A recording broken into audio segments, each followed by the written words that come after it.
निकालिए प्रश्न वाली 8.1 एक्सरसाइज 8.1। प्रश्न में बोला है त्रिभुज एबीसी में एक त्रिभुज है। एक त्रिभुज कुछ इस कंडीशन का है, बोला कि एक त्रिभुज में ए बी सी में कोण बी जो है ना वो समकोण है। मतलब कितना डिग्री का है? 90 डिग्री का है। अब ए बी जो है वो 24 सेंटीमीटर दिया है, 24 सेंटीमीटर, और बीसी दिया है 7 सेंटीमीटर। तो निम्नलिखित का मान ज्ञात कीजिए। एक में बोला है कि साइन ए और क्या इसका कॉस ए। दूसरा में बोला है साइन सी कॉस सी। अच्छा, चाहे इसमें क्या है ना कि आपको बीसी दे दिया है 7 सेंटीमीटर और ए भी दिया है 24 सेंटीमीटर। क्या आपको भुजा एसी दे गई है तो आप पहले एसी निकालने का प्रयत्न करो। तो एसी जो भुजा है वो समकोण के सामने है, तो ये भुजा क्या कहलाएगा? कर्ण। तो हम ऐसे में डायरेक्ट कर सकते हैं कि एसी का स्क्वायर बराबर लिख सकते हैं ना, क्या हो जाएगा? एसी का स्क्वायर बराबर ए बी का स्क्वायर और प्लस का बीसी का स्क्वायर। तो एसी का स्क्वायर बराबर ए बी है 24 का स्क्वायर प्लस का 7 का स्क्वायर। एसी का स्क्वायर बराबर 24 का स्क्वायर कितना होता है? 576 प्लस का 49। एसी का स्क्वायर बराबर क्या हो जाएगा? 625। अब यहां से आपका वर्ग हटेगा तो इधर क्या हो जाएगा? रूट। यानी एसी बराबर कितना हो जाएगा?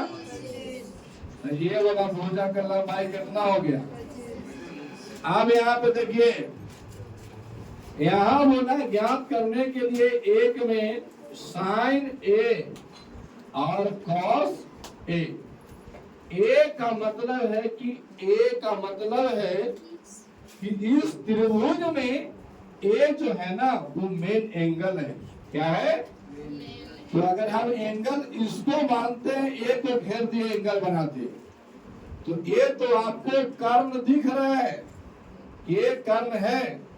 लेकिन ये दोनों ए बी और बी सी में हमको पता नहीं था कि कौन सा लंब होगा और कौन आधार होगा। तो यहाँ पे ए दिया गया है साइन ए। इसका मतलब कि ए को आप मेन एंगल मानिए।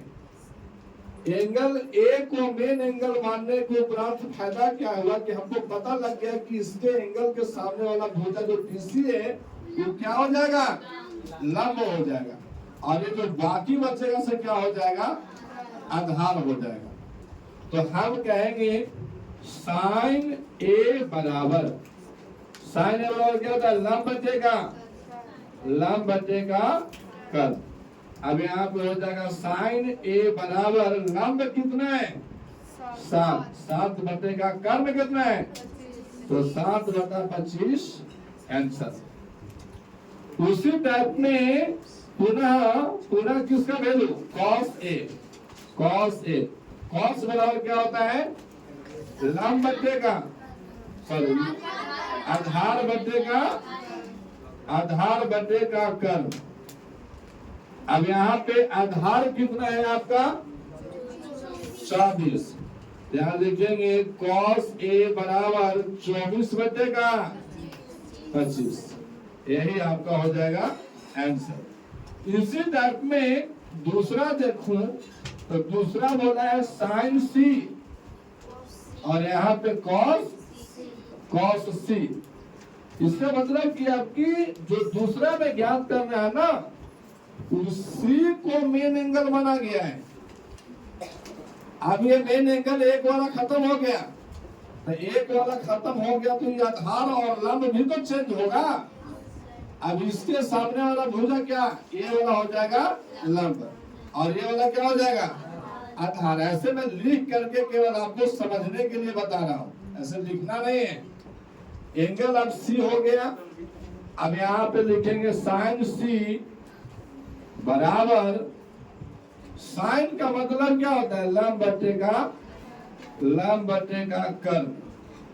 लंब कितना है, कितना लंब कितना 24, और 24 बटे का कर्ल कितना, ये आपका आंसर हो गए।